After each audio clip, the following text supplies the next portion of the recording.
మహారాష్ట్రలో ఘోర ప్రమాదం చోటు చేసుకుంది. జలగావ్ జిల్లాలో పరండా రైల్వే స్టేషన్ సమీపంలో కర్ణాటక ఎక్స్ప్రెస్ ఢీకొట్టడంతో పలువురు మృతి చెందారు. పుష్పక్ ఎక్స్ప్రెస్ ట్రైన్లో మంటలు చెలరేగాయన్న వదంతులతో ప్రయాణికులు భయాందోళనలకు గురై చైన్ లాగి కిందికి దిగారు. పట్టాలు దాటుతున్న ప్రయాణికులను మరో ట్రాక్ వేగంగా దూసుకొచ్చిన కర్ణాటక ఎక్స్ప్రెస్ ఢీకొట్టింది. ఈ ఘటనలో 8 మంది మృతి చెందారు. దీనిపై సమాచారం అందుకున్న రైల్వే అధికారులు వెంటనే స్పందించి ఘటనా స్థలానికి చేరుకుని సహాయక చర్యలు ప్రారంభించారు.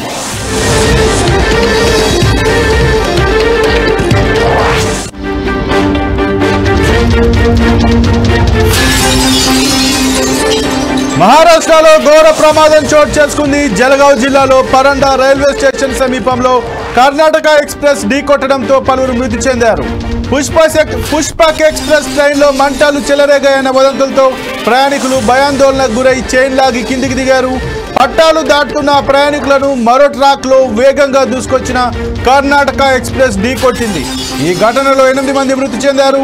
దీనిపై సమాచారం అందుకున్న రైల్వే అధికారులు వెంటనే స్పందించి ఘటనా స్థలానికి చేరుకుని సహాయక చర్యలు ప్రారంభించారు.